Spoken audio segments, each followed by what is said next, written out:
Right. Thank you, Nat and Carolina. I'm just going to share my screen and hopefully this will work. So can you all see that? Yes. Um, and I'm just going to see if I can put it on present mode. Sorry, somebody just WhatsApped me and it's covered the button. Um, so yeah, thank you for welcoming me along today. As I said, my name's Jez Hall. I'm from Shared Future CIC. So we're about 15 years old. We're a community interest company based in the northwest of England. And we started out doing social enterprise development and network building. But as the organisation sort of developed, we took in other bits of work, and one of them was the work I'd been involved in previously to that on participatory budgeting. So that was about 2012-13 when the old PB unit closed. And then subsequent to that, we've also taken another strand of work around citizens' assemblies and juries. So we run deliberative processes. And I suppose now PB is slightly less on our agenda, but we're hoping to rebuild it. So the first image is from a project I just visited in Northern Ireland, actually in Newry in Northern Ireland, where they've been doing PB for a little while, and they've had a program called Communities Leading Change. So if you don't know anything about participatory budgeting, or PB as we call it, PB is much simpler. There's two basic forms. One is participatory grant making, and that's where local people decide on how to share out grant funding. So it's a form of participatory grant making. There's many other forms, but the particular feature of this one is that we have open meetings where anybody can come along in the community who feels that they have a stake in the process, and they listen to different projects bid for money.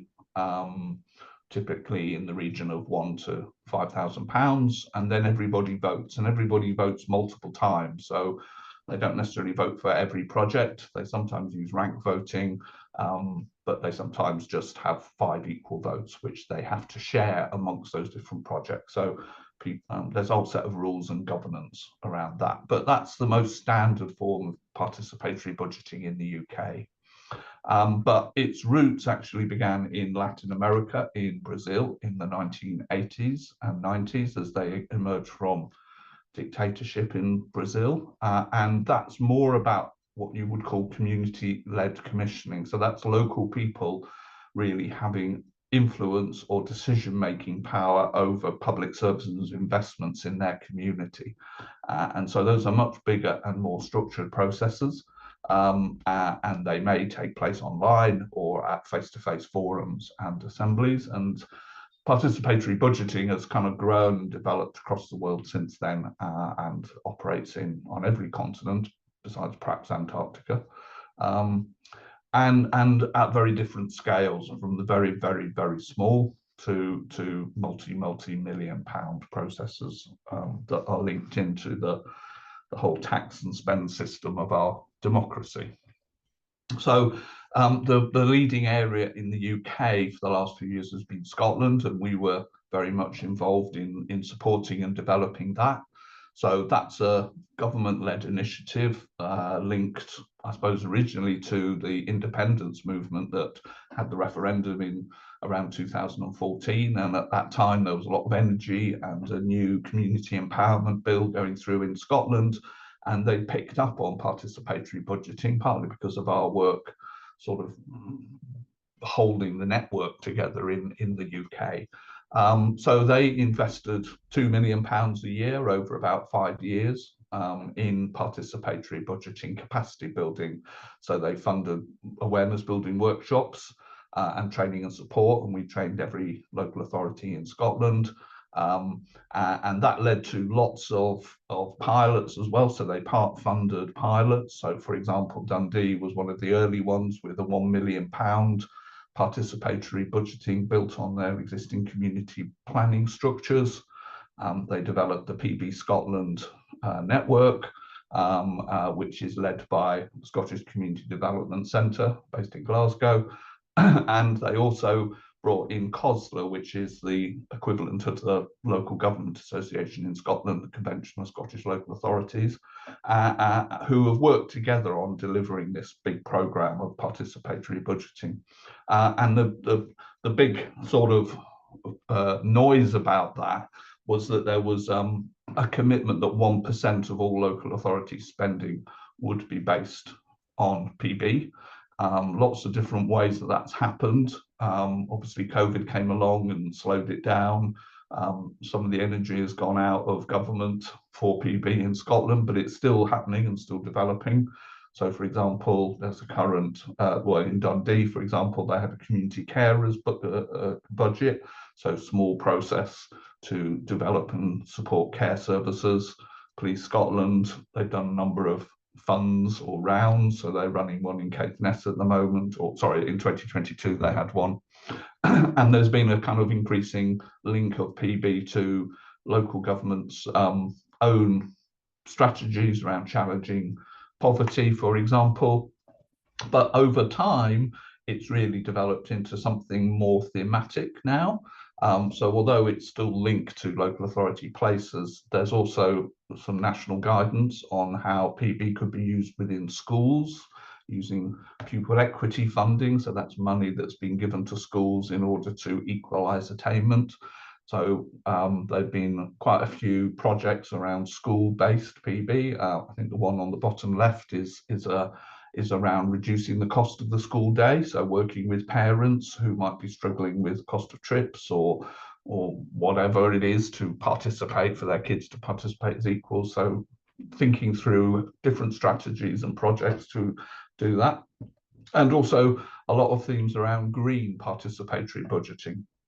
So currently, Dundee is in the third round of perhaps 4, where they're spending £750,000 on developing community-led projects that will tackle climate change. And there's been lots of other projects at different scales, so they've been using some of the national funding for transitioning for that.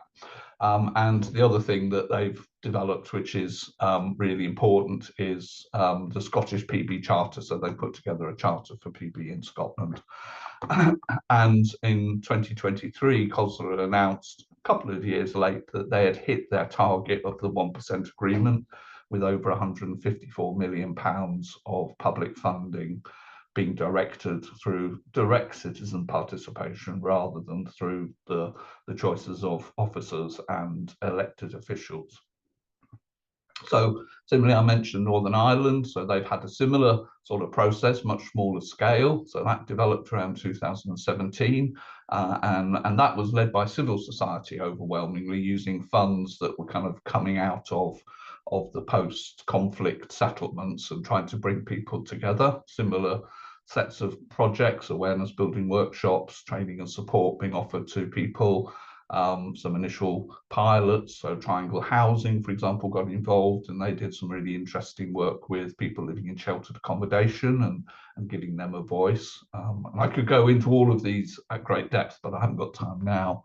Again, network building and advocacy work. So again, I was quite involved in a lot of that stuff, but it was civil society led. The funding has come to an end, and so although there's activity still happening, it's got less drive, and particularly the Northern Ireland political system has been kind of gridlocked for a long time. But they've done some really interesting things. They set their own charter up as well, through a sort of participatory process. And so these are the different elements of the charter: that it's inclusive, everybody should be able to take part, that it's tailored to the needs of individual communities, it's not one size fits all, that people are offered support to participate, that there's a strong process on building relationships and empowering citizens, sort of active citizenship. A lot about transparency, about how you open up the closed box of government spending, reflecting and learning, the importance of evaluation, and the importance of commitment by elected officials. And finally, also the celebration of shared action. So that's some of the elements of participatory budgeting that we are trying to kind of keep alive, rebuild, pass into this new administration after austerity, which is obviously a big problem. The common state is there's no money. Well, we know there's lots of money. It's just the money is being controlled by a very small elite.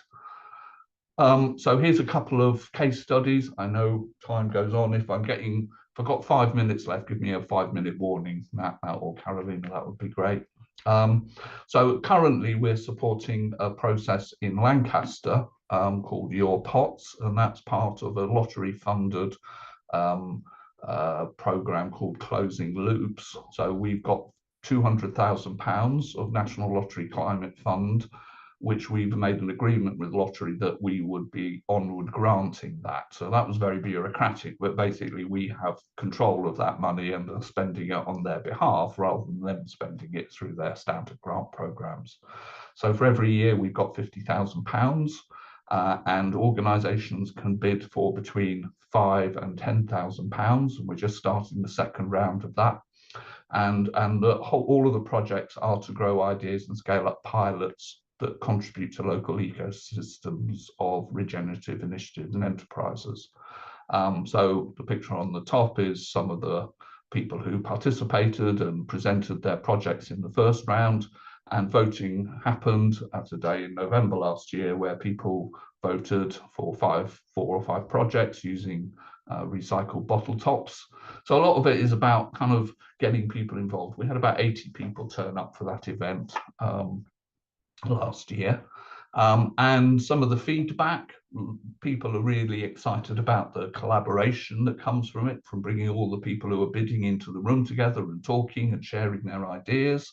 So lots of people met other people with the same goal and idea about how to improve their community, but also people who came along were also encouraged to hear about all of the projects that were happening in those areas. And so it's a lot of learning going on. A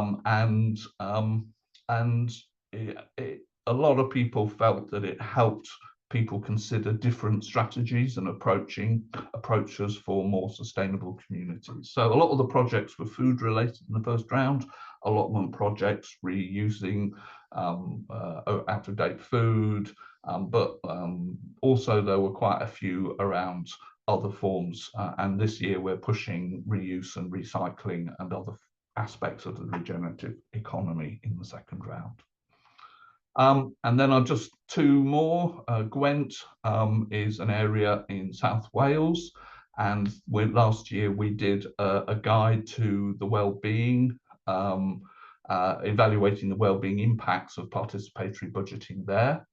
So between 2020 and 2023, using money from the Welsh Government Future Generations Commissioner and processes, this is looking about how to create a sort of more sustainable future society in Wales.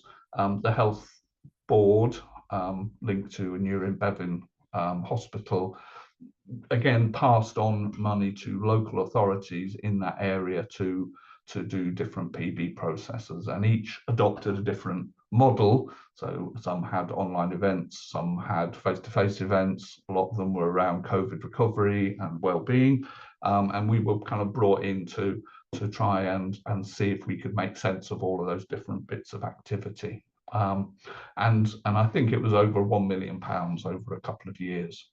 So we developed a whole toolkit and framework for that. So some of the impacts was reported by participants, that it supported local causes that make a real difference in the community, it improved social connections and goodwill, encouraged individuals to play an active role in their community, encouraged a more caring and supportive community, and contributed to a better place to live, work, learn and play. And we developed a whole set of indicators and questions that people could use through that process. And unfortunately, as always, the money now is not nearly enough, but Newport Council, which was one of those areas, is still running its own self-funded PB process in this current year. So there's always a legacy. In Caerphilly, which was slow getting off the marks, are also running a PB round in Gwent this year. And then the final one I was going to share is from Newham. So Newham in London, and they launched a set of community assemblies back in 2021. They've got 8 areas of Newham, and each assembly met 4 times. And the first meeting in each community was to develop local priorities and what needs there were within the community.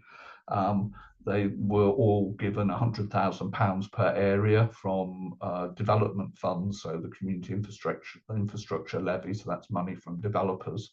And then at the second assembly meeting, a few months later, they heard from different projects that were wanting to bid for money. And there was a voting process, so either at those assembly meetings or online. They had a third meeting of the year where they had initial feedback from the projects that were being funded, and then a final whole year assembly where they fed back on the whole cycle. And they saw 2,500 residents participated, sometimes more than once, so the total number of participants is perhaps less than that, but a lot of people engaged in choosing 85 projects. And in 2023, they relaunched that process, now called People Power Places. They've got more money. They had £200,000 in each of the communities. They had over 10,000 residents engaging in the process, both through online and face-to-face voting, 119 winning bids, sharing over £1.6 million. And they also registered 12,000 people on their platform that they could use to take part in other projects. And really interestingly, anyone over the age of 7 could participate in the neighbourhood assemblies, and they also reduced the voting age of people who could participate in the online processes. And they moved to a 2-year cycle. So they've just finished that. They're just coming to the end of that 2-year cycle, and they're hoping, and we're supporting them a little bit to relaunch another round of it. So just a couple of pictures of people involved in those neighbourhood assemblies. So this is, I'm really passionate about PB, and I think this goes back to some of the work of people like Cormac Russell on asset-based community development, and he wrote a blog a few years ago saying the money is the bait, not the fish. And so it's really important, the grant making is really important to bring people to these processes and give them some sort of agency and voice. But what's actually more important is the learning that happens and the altruism and the mutual aid that happens within these meetings, where people start to vote, not just for their own interests, but to the interests of others. So those sorts of theatres of democracy, as I've called them, the little spaces where people come together and have real power over public money, money from different sources, is both modelling good behaviour, good democratic processes, but also creating that culture of mutual support and cooperation. So that's kind of what we're trying to achieve with PB. At the moment, you know, we realise that there isn't a strong national narrative in this country, in England, around PB. There's lots of learning, there's lots of cases. So we want to just reignite some awareness of the potential of PB. And so using, we want to create a new platform to share best practice, you know, put new case studies up. We haven't had the resources to do that. Connect people, learn from what's happened elsewhere. So, you know, some really interesting stuff from the USA around how PB is being linked into the Black Lives Matter movement, and the fact that budgets are moral documents. You know, that it sounds very boring, a budget, but actually it's where there is the sort of where our collective investment as citizens are spent, and nobody reads them. So we'd like to open up that conversation about who's doing what with our money. Take the devolution of power beyond just devolving it to elected officials in the Northwest or wherever it might be, and really focus again on thematic PB. So we've done a lot of work on school-based PB and youth-based PB across Europe and in the UK. I've just got a chapter in a new book that's just been published on PB in schools across the globe. Climate-themed PB, I think there's loads of opportunities there, and also focusing more on social equity, and trying to create these theatres, as I would call them, of continuous bottom-up democracy. I think I've just got one more slide.